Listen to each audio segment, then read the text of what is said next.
สำคัญในเดือนธันวาคมคือวันที่5วันป่อแห่งชาติครับสังคมไทยเฮาให้ความสำคัญกับวันเหล่านี้คนไทยฮักและกระเถิดทูนสถาบันพระมหากษัตริย์เพราะสถาบันพระมหากษัตริย์อยู่คู่กับคนไทยมาอย่างยาวนานปรารถนาดีจากสำนักงานประชาสัมพันธ์ที่3กรมประชาสัมพันธ์ค่ะวิทยุแห่งประเทศไทยให้ความรู้คู่ความสุขที่นี่สถานีวิทยุกระจายเสียงแห่งประเทศไทยจังหวัดลำปางทำการส่งกระจายเสียงในระบบ FM ความถี่ 97 เมกะเฮิรตซ์จากนี้ไปเชิญติดตามรับฟังรายการม่วนใจไปกับกองทุนฟื้นฟูและพัฒนาเกษตรกรโดยสำนักงานกองทุนฟื้นฟูและพัฒนาเกษตรกรสาขาจังหวัดลำปางค่ะ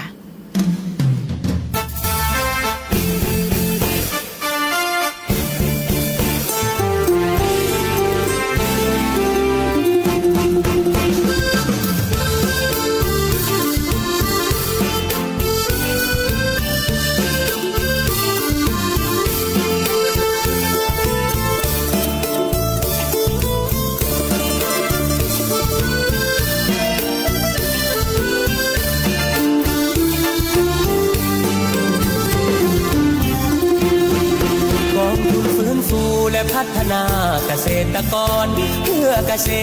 ตรกรที่เดือดร้อนปัญหาหนี้สิน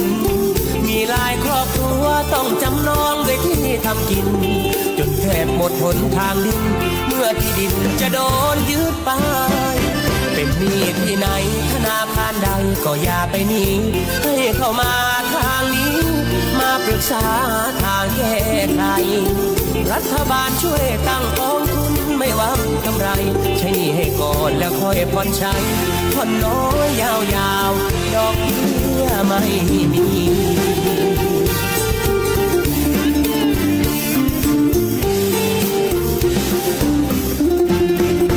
กองทุนฟื้นฟูกันด้วยหัวใจเพื่อเกษตรกรไทยทั่วเมืองไทยที่มีปัญหาฟื้นฟูเร็วรีบเพราะมีเงินทุนให้พัฒนาเราเอาหัวใจมาช่วยนำพาทุกวันเวลาไม่มีพันแปรกองทุนฟื้นฟูและพัฒนาเกษตรกรความรักความอาทรจากหัวใจห่วงใยดูแลทำงานโปร่งใสรวดเร็วทันใจแก้ไขเพียงแค่ด้วยปณิธานที่แน่วแน่เราพร้อมดูแลพี่น้องทุกคน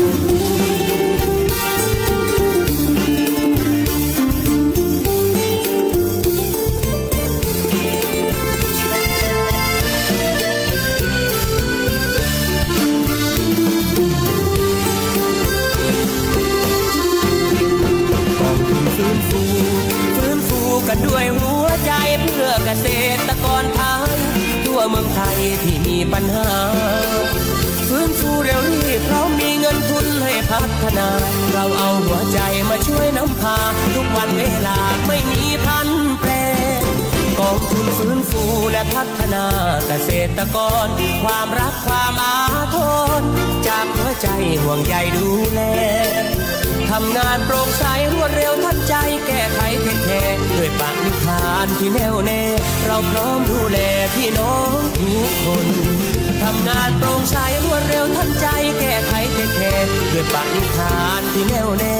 เราพร้อมดูแลพี่น้องทุกคน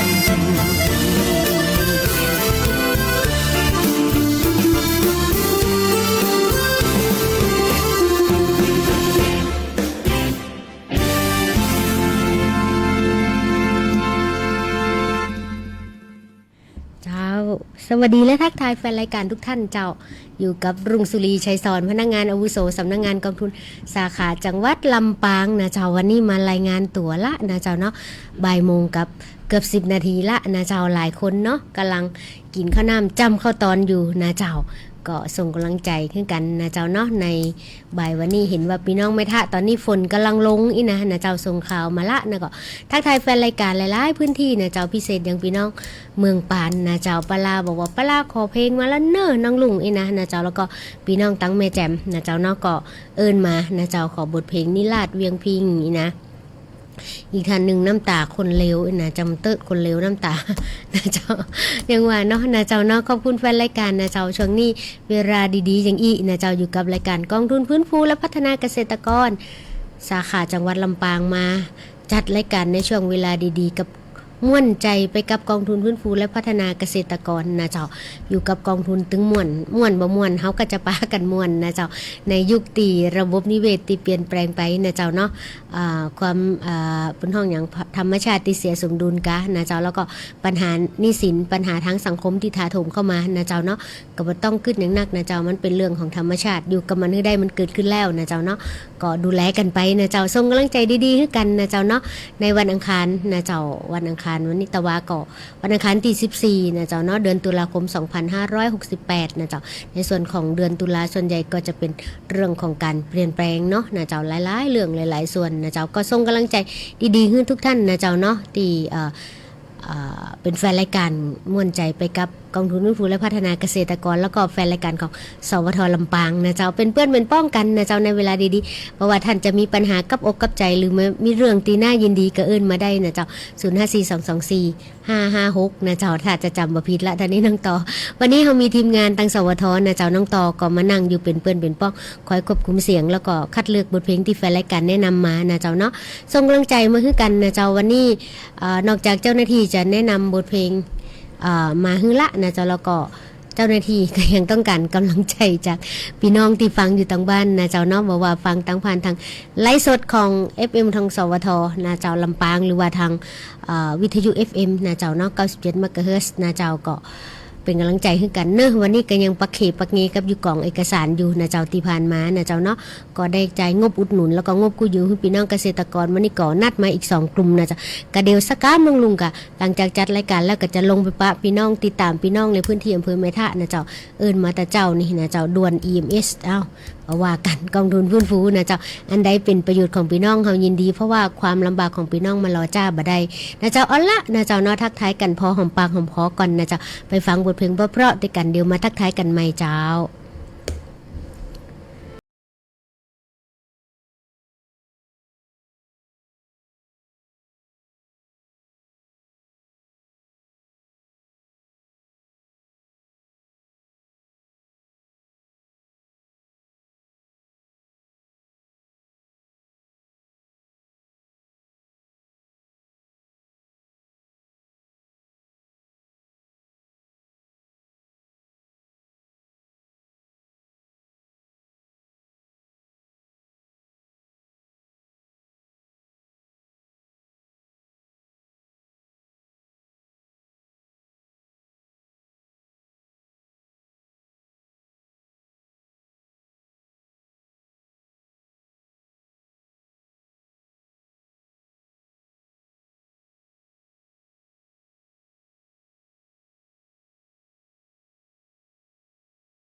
กระจายเสียงแห่งประเทศไทยจังหวัดลำปาง FM 97 MHz เบอร์โทรศัพท์ 054 224 556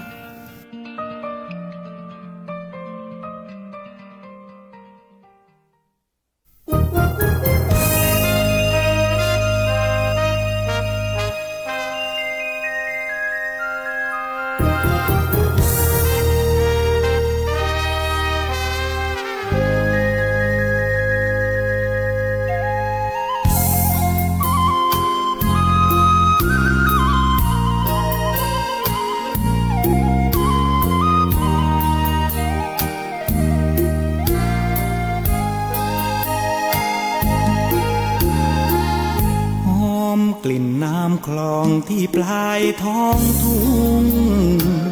สาวลงช้อนกุ้งอยู่ท้ายทุ่งเววาแดนนี้คือสวรรค์บ้านนาในน้ำมีปลาในนามีข้าวทั่วบ้านหลับฝันดีที่เพิงไม้ไผ่ถึงจนทนได้และภูมิใจไม่จางคนท้องนามือหน้าบางรำเที่ยวเกี่ยวฟางสร้างพลังชาติไทยกระถินริมทางปลายางริมทุ่งน้ำพริกผักบุ้งต่อลมหายใจอาบดินกินแดดรำไปอยู่อย่างไทยผิวกายกล้านแกร่งหอมกลิ่นเนื้อนวลเมื่อจวนฟ้ารุ่งหอมทวนลมทุ่งบ้านนาแลสาวท้องนาถึงแก้มไม่แดงฝีมือต้มแกงเสน่ห์เจ้าแรงเหลือเกิน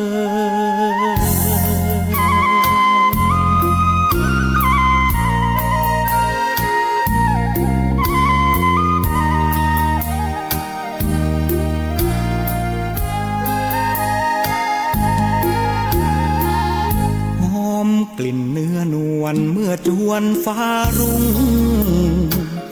หอมทวนลมทุ่งบ้านนาแลสาวท้องนาถึงแก้มไม่แดงฝีมือต้มแกงเสน่ห์เจ้าแรงเหลือเกิน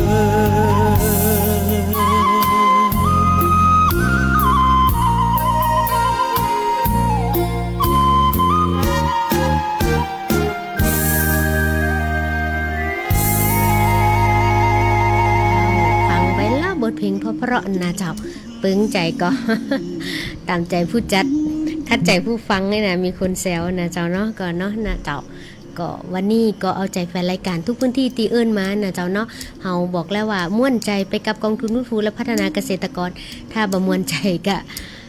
ต้องส่งเสียงมานะเจ้าน้องๆบ่เอาเพลงนี้เน้อนะเจ้าหรือว่าในพื้นที่แต่ละพื้นที่มีข้อมูลข่าวสารที่เป็นประโยชน์กับเพื่อนพ้องน้องพี่นะเจ้าก็ส่งข่าวมาได้นะเจ้าเนาะ054-224-556นะเจ้าสวทลำปางมีหนุ่มรอน้องต่อทีมงานสวทคอยรับโทรศัพท์จากท่านนะเจ้าเนาะขอบคุณยังคุณมนชนกอนันตวระนะเจ้าแล้วก็คุณกมลทองคุณสุกันดานะเจ้าแล้วก็คุณเทียมจิตนะเจ้าเนาะแฟนๆนะเจ้าเพื่อนสนิทมิตรสหายนะเจ้าเนาะติดตามรับฟังนะเจ้าผ่านทางไลฟ์สดของเพจ สวทลำปางนะเจ้าเนาะยินดีแฟนรายการทุกพื้นที่ที่ส่งเสียงกันเข้ามานะเจ้าเนาะโดยช่องทางแซดส่วนตัวแล้วก็ทางไลน์ตัวนะเจ้าแล้วก็วันก่อนเจอกันตัวเป็นๆกับทักทายมาน้องลุงบอกถ้าไปจัดรายการมาเนิ่นนะเจ้าตะกี้ปลานะเจ้าเนาะก็บอกว่าน้องลุงนี่เนาะขอเพลงหัวใจคนเร็วตะกี้ขึ้นแล้วเนาะน้ำตาคนเร็วอีกอะนะเจ้าเนาะส่งคือตังปลาเนื้อฟังกันอยู่แล้วก็นะเจ้าแล้วก็ตังพี่กมลทองเดชอุดมอันนี้นะเจ้าตังเมแจมปุ้นนะเป็นว่าฟังชัดเจนดีนะเจ้าเนาะก็ขอบคุณนักๆนะเจ้าที่เป็นแรงอกแรงใจให้ผู้ดำเนินรายการนะเจ้าเนาะได้มีแรงใจในการขับเคลื่อนงานในส่วนของพี่น้องตัวนะเจ้าหลายคนบอกว่าแล้วกองทุนฟื้นฟูนี่เนี่ยอย่างพ่องนะถ้าใครได้ติดตามนะเจ้าเนาะในส่วนของกองทุนฟื้นฟูเคยบอกแล้วเจ้าพรบฉบับนี้นะเจ้าเนาะเกิดจากการเดือดร้อนของพี่น้องเกษตรกรตั้งแต่สมัย 2542 ละนะเจ้าเนาะตอนนี้ก็ได้20 กว่าปีแล้วถ้าถามเป็นวัยรุ่นกำลังไฟแรงอยู่นะเจ้าเนาะก็เรื่องดูแลพี่น้องเกษตรกรสำหรับสำนักงานกองทุนเรามีทุกพื้นที่ทุกสาขานะเจ้าเนาะทุกในทุกจังหวัดละ1 แห่งนะเจ้าเนาะซึ่งการดำเนินการได้บ่เสียค่าใช้จ่ายทั้งสิ้นนะเจ้ายังปีงบประมาณที่ผ่านมาสำนักงานกองทุนฟื้นฟูเองก็ได้อนุมัติงบอุดหนุนประกอบอาชีพให้พี่น้องเกษตรกรนะเจ้าเนาะไปในการประกอบอาชีพด้วยปันงบอุดหนุนตีบาเรียคืนนะเจ้าจำนวน16 องค์กรนะเจ้าเนาะเป็นเงิน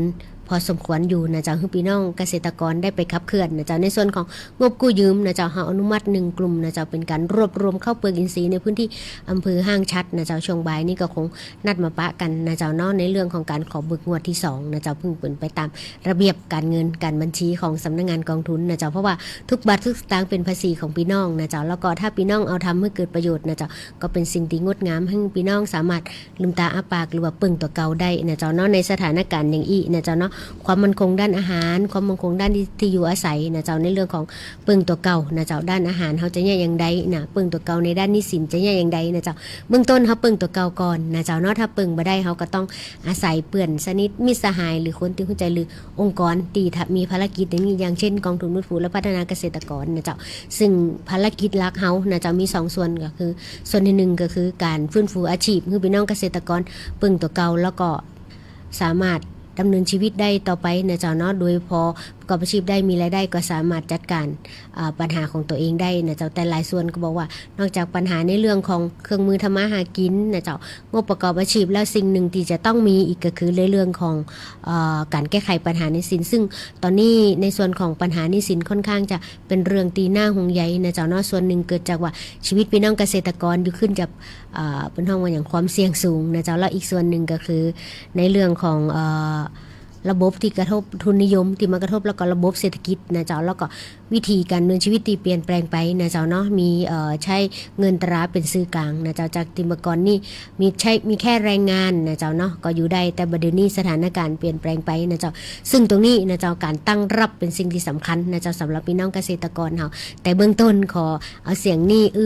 ไปยังพี่น้องเกษตรกรทั้ง13 อำเภอนะเจ้าที่รับฟังคลื่นนี้อยู่หรือว่าท่านมีเพื่อนพี่น้องพี่อย่างใดนะเจ้าเนาะก็มาเป็นสมาชิกกองทุนฟื้นฟูได้นะเจ้าเนาะในส่วนของกองทุนฟื้นฟูช่วงนี้ภารกิจก็จะเป็นเรื่องของการติดตามนะเจ้า33 องค์กรที่เคยขึ้นงบประมาณตั้งแต่ปี58มานะเจ้าเนาะไปดูว่าเปิ้นยังอยู่ได้กอยังทำต่อหรือว่าจะต้องยุติโครงการหรือจะไปต่อนะเจ้าแล้วก่อนในส่วนพี่น้องเกษตรกรปี65ที่ได้งบกู้ยืมไปสำนักงานกองทุนก็ไปติดตามต่อนะเจ้าล่าสุดนี่อีก10 กว่าองค์กรนะเจ้าก็ดำเนินการเบิกจ่ายอยู่ระหว่างในการเบิกจ่ายการติดตามการตรวจรับจัดซื้อจัดจ้างอยู่ซึ่งจริงๆแล้วปิดปีงบประมาณไปละนะเจ้าแต่ว่าในส่วนของกระบวนการดำเนินการก็อยู่ภายใน15 วันก็หวังว่าเฮาจะปะตัวกันเป็นหลายๆพื้นที่ยังกระซักกำนะเจ้าเนาะหลังจากดำเนินรายการเสร็จก็ต้องลงพื้นที่ไปตรวจรับโครงการเพิ่มศักยภาพนะเจ้าเนาะการเลี้ยงวัวนะเจ้าในเรื่องของการปลูกหญ้าของพี่น้องบ้านเด่นกลุ่มเกษตรกรผสมผสานบ้านเด่นตำบลสันแก้วอำเภอแม่ทะนะเจ้ามาแต่เจ้านี่มาได้เฮาก็ไปนะเจ้าแล้วก็ในส่วนของสำนักงานกองทุนเฮาก็ได้ทำแผนปฏิบัติการลงพื้นที่ละนะเจ้าเดี๋ยวสักกำจะมาแจ้งว่าแต่ละวันเฮาจะไปไหนนะเจ้าตอนแรกกำหนดการเดิมนี่จะลงพื้นที่ไม่หมอกนะเจ้าพอดีประสานกับทางกำนันกันนะเจ้าเนาะก็มีเหตุขัดข้องทางเทคนิคนิดน้อยนะเจ้าเนาะน้อยนึงนะเจ้าก็ขยับเลื่อนไปเป็นวันที่18กันละกันวันที่20เจ้าเพราะว่าวันที่18เป็นติดกฐินช่วงนี้พี่น้องเกษตรกรเนาะนะเจ้าเนาะก็เป็นช่วงงานบุญเนาะหลัง1 เดือนหลังออกพรรษานะเจ้าเนาะกฐินการนะเจ้าหลายๆพื้นที่หลายวัดหลายวาก็พอหอมปากหอมคอกันละกันนะเจ้าในความเห็นส่วนตัวก็ เป็นไปตามปัจจัยเนาะนะเจ้าแล้วแต่ความพอดีพอเพียงของแต่ละท่านนะเจ้าแต่ถ้าถามผู้ในรายการช่วงนี้ก็จะไปตามตีตัวเก่าสะดวกนะเจ้าตามแต่พอเพียงแล้วก็ที่สำคัญที่สุดเปลี่ยนรูปแบบของการทำบุญไม่จำเป็นต้องใจปัจจัยพี่น้องเฮาใจแรงก็ได้หรือเจตพุ่นยางอยู่ที่เจตนานะเจ้าใจแหงไปจ่วยหรืออะไรอย่างก็ได้นะเจ้าแต่ส่วนหนึ่งวิธีที่เปลี่ยนไปนะเจ้าตามหลักพุทธศาสนาแล้วเป็นว่าการดำรงชีวิตอยู่ภายใต้สายกลางเนาะนะเจ้าเนาะบ่สุดตรงนะเจ้าเรื่องที่สำคัญที่สุดก็คือว่าเฮาบ่เน้นในเรื่องของวัตถุหรืออย่างหลักพุทธศาสนานะเจ้าในส่วนตัวแล้วก็คือการรู้ทุกข์จึงเห็นธรรมเนาะการน้อมเอาธรรมเข้ามาใส่ตัวนะเจ้าเนาะเป็นสิ่งดีๆนะเจ้าซึ่งกำลังใจแฟนรายการทุกๆท่านที่กำลังแง่อย่างอยู่หลายคนกินข้าวน้ำจำข้าวตอนละนะเจ้าเนาะลุกมาฟังกองทุนผู้วันนี้ประกอมฟังอยู่ก่อน น้องวัฒนาแก้วเปิดให้ฟังก่อนนะเจ้าเนาะหลายคนนะเจ้าขอบคุณหัวหน้าพรสวรรค์ที่กำลังรับฟังรับชมอยู่อันนี้เป็นหัวหน้าสำนักงานตีนะฮักนะเจ้าเนาะเป็นผู้บังคับบัญชาตีน้องๆฮักแล้วก็เป็นผู้บังคับชาตีอบอุ่นนะเจ้าแนะนำบทเพลงได้นะวันนี้ก็มาภายใต้การมอบหมายของหัวหน้าสำนักงานนะเจ้าในส่วนของสำนักงานกองทุนฟื้นฟูเฮาอยู่มีที่ตั้งอยู่ที่ศูนย์ราชการจันทร์2นะเจ้าแล้วก็มีทีมงานที่คอยดูแลท่านบ่ว่าทีมฟื้นฟูและทีมจัดการหนี้นะเจ้าเนาะท่านมีปัญหาอย่างเดินเข้าไปนะเจ้าช่วยบ่ได้อย่างน้อยเฮาก็เป็นยาพารานะเจ้านางอู้นางจากันหึงหายกัดอกกันอย่างดีนะเจ้าโดยมีคุณพรสวรรค์สมานนะเจ้าเนาะเป็นกำลังแรงอกแรงใจเป็นกำลังรักบังคับบัญชาในส่วนของสำนักงานสาขาจังหวัดลำปางนะเจ้าคุณวัดชนะเครือจักนะเจ้ากำลังรับชมไปพร้อมๆกันเป็นอย่างได้พ้องสุขภาพนะเจ้าเนาะส่งกำลังใจให้กันละกันนะเจ้าเนาะวันนี้นะเจ้าบางเรื่องบางราวที่มันเกิดขึ้นเฮาบ่สามารถควบคุมได้นะเจ้าแต่ว่ามันเกิดขึ้นแล้วก็อยู่ด้วยกำลังใจนะเจ้าเนาะเอาเป็นว่ากองทุนผู้เป็นกำลังใจให้ทุกๆท่านนะเจ้าในการใช้ชีวิตในช่วงนี้เอาละไปฟังบทเพลงต่อให้สบายใจนะเจ้าเนาะไปฟังเพลงไอ้หยังก็ดูแฟนรายการแนะนำมานะเจ้า รายการม่วนใจไปกับกองทุนฟื้นฟูและพัฒนาเกษตรกรโดยสำนักงานกองทุนฟื้นฟูและพัฒนาเกษตรกรสาขาจังหวัดลำปางเจ้ากองทุนฟื้นฟูและพัฒนาเกษตรกรเพื่อเกษตรกรที่เดือดร้อนปัญหาหนี้สิน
ม่วนใจไปกับกองทุนฟื้นฟูและพัฒนาเกษตรกรโดยสำนักงานกองทุนฟื้นฟูและพัฒนาเกษตรกรสาขาจังหวัดลำปางเจ้า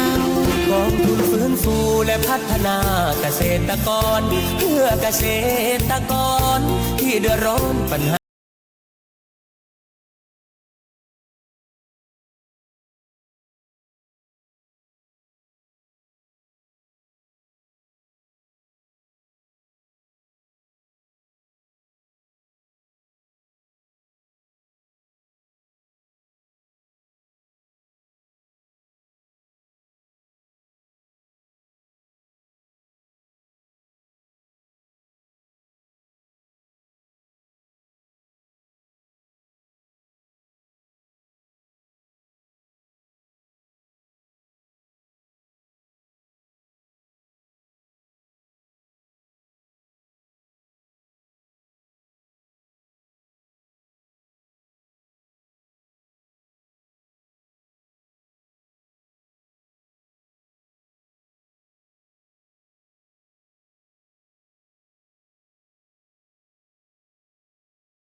เจ้าบทเพลงเพราะๆนะเจ้าเนาะสาวนาสั่งแฟนนะเจ้าเนาะใครมีแฟนก็สั่งไปให้นะเจ้าเนาะตอนนี้ผู้ดำเนินรายการนะเจ้าสั่งไปยังทุกพื้นที่นะเจ้าเนาะ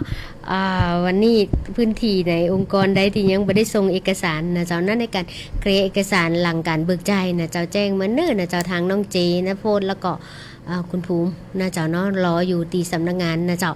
อย่างว่านะปักเขปักเงี้บอกว่าต้นปีหรือปลายปีนะเจ้าอันนี้เป็นหน่วยงานที่คอยดูแลพี่น้องเกษตรกรนะเจ้าเนาะทั้ง13อำเภอแสนกว่ารายนะเจ้าในเรื่องของปัญหาหนี้สินเองนะเจ้าเนาะซึ่งปีงบประมาณ69นี่ส่งกำลังใจให้พนักงานก็ละกันนะเจ้าแล้วก็ส่งเรื่องราวดีๆให้ท่านแฟนรายการนะเจ้าแล้วก็สมาชิกกองทุนฟื้นฟูนะเจ้าเนาะตอนนี้ประธานกรรมการบริหารแล้วก็เขาได้เลขาธิการคนใหม่ติไฟแรงนะเจ้าเนาะงบประมาณปี69เฮามาพร้อมละนะเจ้าพันกว่าล้านนะเจ้าเนาะที่พร้อมจะดูแลแล้วก็ซัพพอร์ตพี่น้องเกษตรกรช่วยกันนะเจ้าช่วยกันดูแลนะเจ้าเนาะเขาจะเอางบประมาณแล้วก็เข้าถึงสิทธิ์ได้จะได้เขาก็ใจนำเนียงเสียงปากเขาละบอกกันต่อไปกันละกันนะเจ้าถ้าท่านอยากได้งบในการฟื้นฟูประกอบอาชีพนะเจ้าโดยบ่มีดอกเบี้ยนะเจ้าคือท่านไปประกอบอาชีพเป็นเครื่องมือทำมาหากินนะเจ้าด้วยกันรวมตัวกันเข้ามานะเจ้าเนาะแล้วก็เขียนแผนโครงการถ้าท่านบ่เข้าใจหรือสงสัยอย่างใดเอื้อนมานะเจ้าเขามีทีมงานหลังไม้ที่คอยให้กำลังใจแล้วก็ช่วยดูแลท่านเป็นปีเลี้ยงเดินไปพร้อมๆกันนะเจ้าแล้วในส่วนของพี่น้องเกษตรกรนะเจ้าโดยเฉพาะพิเศษในส่วนของปีงบประมาณนี่จะมุ่งเน้นไปในเรื่องของหนี้ของสหกรณ์นะเจ้าสหกรณ์ใดนะเจ้าต้องการดูแลพี่น้องเกษตรกรที่เพิ่นไปบ่ไหวแล้วก็คือกองทุนเข้าไปดูแลทำให้ท่านสามารถพยุงตัวเองได้ในส่วนของสหกรณ์แล้วในส่วนของพี่น้องเกษตรกรเองก็ลืมตาอ้าปากสามารถรักษาที่ดินไว้ให้ลูกให้หลานนะเจ้าเนาะซึ่งที่ดินเป็นสิ่งสำคัญนะเจ้าเนาะเป็นทรัพย์และมรดกนะเจ้าเนาะถึงแม้เฮาบ่มีหยังแต่เฮามีที่ดินนะเจ้าเฮาก็มีเครื่องมือนะเจ้าเนาะใน ในการสร้างอาหารนะเจ้าเนาะทุกอย่างนะเจ้าดูเกิดจากดินนะเจ้าเนาะบอกว่าที่อยู่อาศัยก็อยู่บนดินนะเจ้าพืชปลาภูเขาทุกอย่างอยู่บนดินอาหารอยู่บนดินนะเจ้าอากาศเกิดจากดินฉะนั้นเราต้องดูแลดินและรักษาดินที่ดินก็คือโฉนดและมรดกของท่านไว้ให้ลูกหลานนะเจ้าเนาะบ่มีที่อยู่บ่มีที่ไปมีที่ดินเฮาก็ยังอยู่ได้นะเจ้าพี่น้องแล้วก็บวกกับความขยันนะเจ้าแล้วก็ท้าวติดดินในศรัทธาในการดำเนินชีวิตนะเจ้าวันนี้นะเจ้าเนาะมีแฟนรายการหลายๆพื้นที่นะเจ้าทักทายกันเข้ามาขอบคุณนักๆนะเจ้าทางช่องทางส่วนตัวเองนะเจ้าเนาะทางไลน์ทาง Messenger นะเจ้าส่วนหนึ่งก็ยินดีไปยังสกรแม่ทะนะเจ้าตอนนี้เพื่อนเทียมจิตฝังอยู่นะเจ้าขอบคุณนักๆนะเจ้าบอกว่าฝากข่าวประชาสัมพันธ์กับเนื้อยินดีนะเจ้าเฮายินดีทุกภาคส่วนพี่น้องเกษตรกรท่านใดนะเจ้าเนาะที่อยากพัฒนาตัวเก่านะเจ้าบอกว่าอายุเยอะแล้วไปบ่ไหวแล้วสกรนะเจ้าสมัยก่อนในห้องว่ากศนเนาะนะเจ้าเนาะเป็นกันยังดินดีนะเจ้าเนาะช่วยดูแลนะเจ้าฝากข่าวมายังศูนย์ส่งเสริมการเรียนรู้ระดับอำเภอแม่ทะนะเจ้าเรียนฟรีบ่มีค่าใช้จ่ายนะเจ้าเนาะเปิดรับสมัครผู้เรียนภาคเรียนที่2ปีกัน2568นะเจ้าหลักสูตรการส่งเสริมการเรียนรู้เพื่อคุณวุฒิตามระดับการศึกษาขั้นพื้นฐานพศ2567นะเจ้ารับสมัครตั้งแต่วันที่1ถึงวันที่30เมษายนและ1ถึง31ตุลาคมของทุกปีนะเจ้าเนาะก็ท่านสนใจอยากพัฒนาตัวเก่ายกระดับตัวเองนะเจ้าเนาะจากระดับประถมศึกษานะเจ้าเป็นมัธยมศึกษาหรือมัธยมศึกษาตอนปลายนะเจ้าก็ไปสมัครได้นะเจ้าเนาะหลักฐานการรับสมัครก็มีสำเนาบัตรประชาชนของตัวเก่าแล้วก็ของพ่อแม่จำนวน2ชุดนะเจ้าสำเนาทะเบียนบ้านของพ่อของแม่และของตัวเก่า2ชุดสำเนาวุฒิการศึกษานะเจ้าแล้วก็พร้อมฉบับจริง2ชุดนะเจ้ารูปถ่าย1นิ้วแล้วก็จำนวน4ใบและก็เอกสารอื่นๆที่เกี่ยวข้องนะเจ้าเนาะก็ถ้ายังบ่เข้าใจตัวก็เดินเข้าไปเลยนะเจ้าเนาะสกเราทุกพื้นที่แต่นี่ฝากมาจากอำเภอแม่ทะเดินเข้าไปเลยนะเจ้าเนาะประชาสัมพันธ์มาจากคุณเทียมจิตนะเจ้าขอบคุณเปื่อนนะเจ้าเนาะติดตามรับฟังให้กำลังใจแล้วก็ฝากข่าวประชาสัมพันธ์เฮายินดีดูแลทุกภาคส่วนนะเจ้าเฮาบูรณาการร่วมกันนะเจ้าถึงวันนี้บ่มีใครเก่งคนเดียวได้ต้องอยู่ด้วยกันนะเจ้าเป็นหมู่เป็นเพื่อนเป็นป้องโดยเฉพาะการรวมกลุ่มกันนะเจ้าโดยเฉพาะพี่น้องเกษตรกรกองทุนฟื้นฟูเฮามีเจตนารมณ์ที่จะให้พี่น้องเกษตรกรรวมตัวกันนะเจ้าเนาะตั้งแต่50คนขึ้นไปการสร้างอำนาจต่อรองหรือว่าการมีปีหู2น้องหู1เป็นเรื่องที่ดีในสังคมถึงวันนี้นะเจ้าเพราะว่าถึงวันเนี้ยความเสี่ยงสูงมากในทุกเรื่องนะเจ้าบอกว่าภัยธรรมชาตินะเจ้าซึ่งเหนือการควบคุมหรือว่าภัยที่มันเกิดขึ้นจากน้ำมือมนุษย์เองเนี่ยเจ้าที่สำคัญที่สุดอากาศที่เขาจะหายใจไปถึงวันนี้ก็ยังบริสุทธิ์นะเจ้าเนื่องด้วยพฤติกรรมการใช้ชีวิตของมนุษย์เองนะเจ้าแล้วก็ธรรมชาติที่ถูกทำลายไปนะเจ้าซึ่งทั้งหมดทั้งมวลนะเจ้าทุกคนมีส่วนร่วมในการให้เกิดสิ่งเหล่านี้ฉะนั้นเขาจะแยกอย่างใดนะเจ้าก็คือการรวมตัวกันนะเจ้าเนาะกลุ่มแล้วก็ประกอบอาชีพตีบนห้องอย่างเป็นมิตรกับสิ่งแวดล้อมนะเจ้าเนาะตามเจตนารมณ์กองทุนคือเกษตรกรรมยั่งยืนนะเจ้าเกษตรธรรมชาติเกษตรกรรมยั่งยืนเกษตรกรรมทั้งเลือกหรือว่าเกษตรอินทรีย์นะเจ้าโคกหนองนาโมเดลกาอย่างสิ่งเหล่านี้นะเจ้าเนาะเบื้องต้นนะเจ้าอย่างที่บอกเนาะนะเจ้าตะวาวันที่13ตุลาคม2568ผ่านเวลามาหลายปีละตีพ่อหลวงเราเก้าเฮาได้เสด็จสวรรคตแต่ถึงแม้ท่านจะไปเพียงไปสวรรคตแล้วแต่ท่านยังฝาก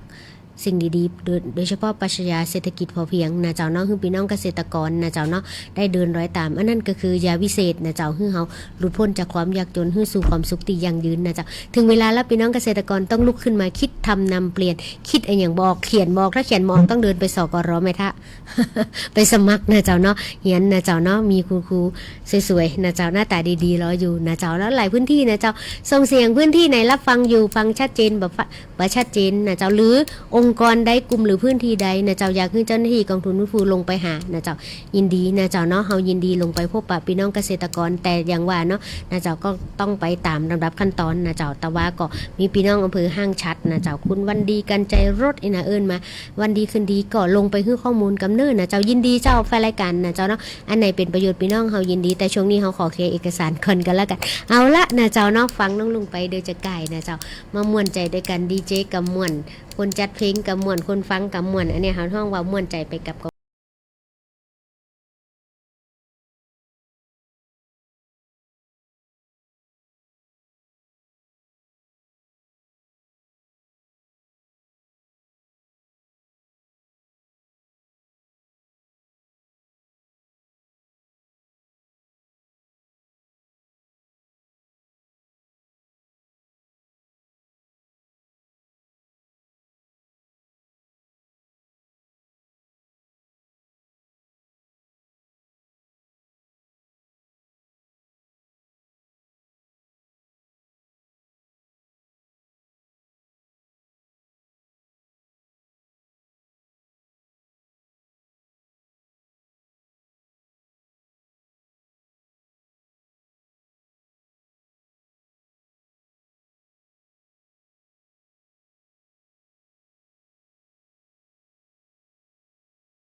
ม่วนใจไปกับกองทุนฟื้นฟูและพัฒนาเกษตรกรโดยสำนักงานกองทุนฟื้นฟูและพัฒนาเกษตรกรสาขาจังหวัดลำปางเจ้ากองทุนฟื้นฟูและพัฒนาเกษตรกรเพื่อเกษตรกรที่เดือดร้อนปัญหาหนี้สิน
เหลือเวลา10 นาทีนะเจ้าเนาะก็ยังว่านะเจ้าเวลาแห่งความสุขมันผ่านไปเร็วแตะนะเจ้ากำลังอู้กันน้องต่ออยู่หลายๆเรื่องแล้วนะเจ้าเนาะที่เกิดขึ้นในยุคปัจจุบันนะเจ้าบางทีตั้งรับบัทันแต้ๆนะเจ้านะกระแสทิศทางหลายๆเรื่องเนี่ยแล้วนะเจ้าวันนี้ก็ส่งกำลังใจให้แฟนรายการทุกท่านนะเจ้าที่รับฟังอยู่กันละกันนะเจ้าเนาะวันนี้คอยรับฟังข้อมูลข่าวสารข่าวด่วนข่าวล่ามาเร็วนะเจ้าฟังคอยติดตามรับฟังกันละกันว่าลำปางเกิดอัปเตอร์ช็อคหรือเปล่านะเจ้าเนาะคอยติดตาม รับฟังกันแล้วกันอู้กับดีเจน้องทีมงานนะเจ้าน้องต่อว่าเอ๊ะเกิดอะไรอย่างขึ้นนะเจ้าคอยฟังกันแล้วกันนะเจ้าอ้ำไว้ก่อนนะเจ้าเนาะใครอยากรู้อย่างกันหลังไม้กันแล้วกันนะเจ้าในเรื่องของสถานการณ์ของจังหวัดลำปางเฮานะเจ้าเป็นเรื่องที่น่าค่อนข้างน่าคิดอยู่เหมือนกันนะเจ้าเนาะสถานการณ์ตึงวันนี้ถ้าฉะนั้นพี่น้องเกษตรกรนะเจ้าเนาะบ่ต้องไปปึงไผละปึงตัวเก่าแล้วก็อยู่ในชุมชนนะเจ้าดูแลบริบทตัวเก่ากันละกันขอบคุณแฟนรายการทุกๆท่านนะเจ้าขอบคุณดีเจยุ้ยที่เป็นกำลังแรงอกแรงใจให้ปีทุกครั้งที่เข้ามานะเจ้าเนาะเป็นปีเลี้ยงให้กันนะเจ้าแล้วก็น้อง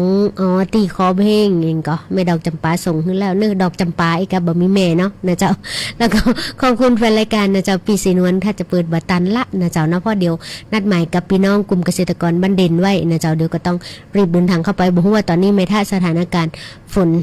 ย่างและยังนะเจ้าวันนี้ต้องไปตรวจรับนะเจ้าเนาะการปรับไทยพื้นที่ในการเพิ่มศักยภาพการเลี้ยงวัวนะเจ้าช่วงก่อนสำนักงานกองทุนนะเจ้าสนับสนุนงบกู้ยืมผู้เป็นไปซื้อวัวตอนเนี้ยเป็นในเรื่องของอาหารปปนะเจ้าเนาะก็เลยบอกว่าถ้าอันในเรื่องของการปลูกหญ้าเพิ่มกันและการสนับสนุนปัจจัยการผลิตนะเจ้าในการงบอุดหนุนไปนะเจ้าไปในการไปซื้อเมล็ดพันธุ์หญ้าแล้วก็การปรับไผ่พื้นที่นะเจ้ากองทุนฟื้นฟูอยากให้พี่น้องเกษตรกรใช้พื้นที่เดิมที่ตัวเก่ามีอยู่นะเจ้าบ่ไปถากถางขยายพื้นที่แล้วก็ลดพื้นที่สีเขียวอันนี้กองทุนฟื้นฟูบ่สนับสนุนนะเจ้าเนาะเหลือเวลาอีก10นาทีนะเจ้าปีหลวด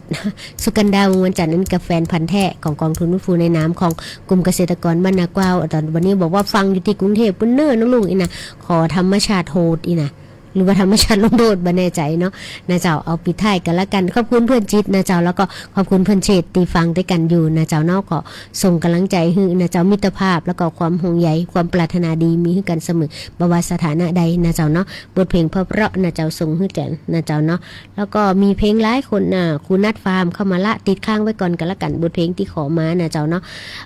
คุณจิตนพรน้ำประเสริฐอันนี้แฟนเลือดมาบ่หมอลำมีไหมช่วงนี้เอาพยาบาลลำไว้ก่อนว่านะเจ้าช่วงนี้นะเจ้าเนาะก็ยังว่าเนาะคิวเพลงนะเจ้ายาวเนาะขอบคุณที่ติดตามรับฟังกันละกันนะเจ้าเนาะบายบายยี่นะเจ้าหลายพื้นที่นะเจ้าส่งเสียงกันเข้ามาขอบคุณแฟนรายการทุกพื้นที่นะเจ้าบอกว่าพี่น้องเสริมงามพี่น้องแม่แจ่มนะเจ้าแล้วก็พี่น้องบ้านเด่นพี่น้องเกษตรกรในส่วนของอำเภอเมืองปานอำเภอใจห่มนะเจ้าเนาะวันพรุ่งนี้เป็นคิวของอำเภอไหนนะเจ้าเนาะเดี๋ยวก็ว่ากันนะเจ้าแต่ว่าเห็นพี่น้องบ้านหาดบรรทานมาละนะไม่เซี่ยวอยู่ตั้งใดนะเจ้าโอ้ตอนนี้ยังอยู่สำนักงานอยู่กันละกันนะเจ้าเพราะช่วงนี้นะเจ้าคิวทองบ่ฮู้จะเดินสายไปทางใดแล้วประเขปักเงทั้งงานเอกสารนะเจ้าเนาะแล้วก็ในส่วนของการให้คำปรึกษาแล้วก็ในการลงติดตามนะเจ้าแล้วก็ที่สำคัญที่สุดตรงวันนี้นะทำงานกับเอกสารนะเจ้านะเป็นเรื่องที่ต้องปรับหลายส่วนนะเจ้าส่งกำลังใจให้พี่น้องหลายพื้นที่นะเจ้าที่อยู่พื้นที่เสียงไผ่นะเจ้าเนาะก็เฝ้าติดตามรับฟังกับข่าวสารตีจากหน่วยงานที่เกี่ยวข้องกันละกันนะเจ้าเนาะเพราะว่ามีหลายๆตีหลายๆตังนะเจ้าเนาะก็ส่งภาพมาเราบอกว่าเกิดปัญหาขึ้นละนะเจ้าน้ำไหลหลากเราเห็นว่าจะมีพายุลูกไมจอเข้ามาทำนะเจ้าเป็นข้อดีที่หลายพื้นที่ที่ต้องการน้ำแต่ในพื้นที่ที่เกินปละนะเจ้าขาดสมดุลก็น่าเป็นห่วงอยู่ฉะนั้นพี่น้องเกษตรกรที่รับฟังหรือทุกท่านที่รับฟังอยู่สิ่งที่ต้องตระหนักก็คือความเสี่ยงที่พายุหรือภัยธรรมชาติที่เสียสมดุลมันจะสวกขึ้นจะรุนแรงขึ้นนะเจ้าถ้าแรงก็แรงจัดนะเจ้าถ้าน้ำมาการมาหนักนะเจ้าทั้งอุทกภัยนะเจ้านวัตภัยนะเจ้าแม้แต่เรื่องของฟ้าผ่านะเจ้าก็เป็นสิ่งดีน่าห่วงใยเอาละเจ้าพี่น้องเกษตรกรเป็นเรื่องธรรมชาติเฮาก็ช่วยกันดูแลแต่ถ้ามันเกิดจากตัวเฮาเองกระทำนะเจ้าเนาะก็เป็นเรื่องที่ต้องกลับไปทบทวนนะเจ้าเนาะปรัชญาเศรษฐกิจพอเพียงนะเจ้าการปึงตัวเก่าการใจเกษตรกรธรรมชาติเกษตรกรรมธรรมชาตินะเจ้าเกษตรกรรมยั่งยืนนะเจ้าเป็นเรื่องที่ท่านต้องกลับมาทบทวนคิดบ่ออกว่ามันเป็นอย่างนี้น้องกรรมแต่ละกรรมที่ใจก็คือบ่อุ้ยเฮาปลาเนี่ยจะได้เนี่ยอย่างอันดีกว่าพี่น้องนะเจ้าเนาะถึงวันเนี่ยนะเจ้าชีวิตหลายคนต้องสูญเสียที่ดินสูญเสียหลักทรัพย์สูญเสียที่อยู่อาศัยเนื่องจากระบบทุนนิยมแล้วก็การกลับไปใช้แรงงานในระบบของการเรียนนะเจ้าเนาะในระบบการศึกษานะเจ้าทำให้ตัดขาดจากชุมชนความเป็นปีเป็นน้องนะเจ้าในชุมชนแล้วก็ความปรารถนาดีนะจะเป็นสิ่งที่ดีเอาละนะเจ้าเนาะส่งท้ายแฟนรายการกันละกันเหลือเวลา5นาทีนะเจ้าเนาะทักทายแฟนรายการทุกท่านบางคนอาจจะบ่ได้ออกน้ำนะเจ้าบ่ได้ถึงนะเจ้าก็สุมาอภัยแต่ว่าด้วยความปรารถนาดีจิตคารวะถึงทุกท่านอยู่แล้วนะเจ้าในส่วนของสำนักงานกองทุนฟื้นฟูและพัฒนาเกษตรกรสาขาจังหวัดลำปางนะเจ้าอยู่ที่ศูนย์ราชการจั่นซองนะเจ้าเนาะคือตึงหากันไม่แอวหากันเนิ่นนะเจ้าขอบคุณหลายๆท่านนะเจ้าคุณหนึ่งฤทัย เพื่อนหนึ่งนะเจ้าเพื่อนซอยแล้วก็หลายๆคนนะเพื่อนๆนะเจ้าติดตามและฟังขอบคุณนักๆเจ้านี่คือถึงท่านจะฟังนะเจ้านอนฟังเราส่งข้อมูลเข้ามานะเจ้าก็เป็นกำลังใจให้ผู้ดำเนินรายการแล้วก็ทีมงานของกองทุนฟื้นฟูและทีมงานของสวทมีแรงใจในการขับเคลื่อนสิ่งดีๆให้ชุมชนแล้วก็สังคมดีงามนะเจ้าวันนี้ไปก่อนส่งท้ายให้ทุกท่านแล้วก็อย่าลืมไปสมัครสกรเมทะกันละกันเพื่อนจิตฝากประชาสัมพันธ์มาแล้วก็ฝากบทเพลงเพราะๆนี่คือปิสุกันดาติเอิญมาแล้วก็แฟนรายการทุกท่านนะเจ้าติดข้างกันไว้ก่อนเนออาทิตย์หน้ามารักทุกคนวันนี้ไปก่อนสวัสดีเจ้ารายการม่วนใจไปกับกองทุนฟื้นฟูและพัฒนาเกษตรกรโดยสำนักงานกองทุนฟื้นฟูและพัฒนาเกษตรกรสาขาจังหวัดลำปางเจ้ากองทุนฟื้นฟูและพัฒนาเกษตรกรเพื่อเกษตรกรที่เดือดร้อนปัญหาหนี้สิน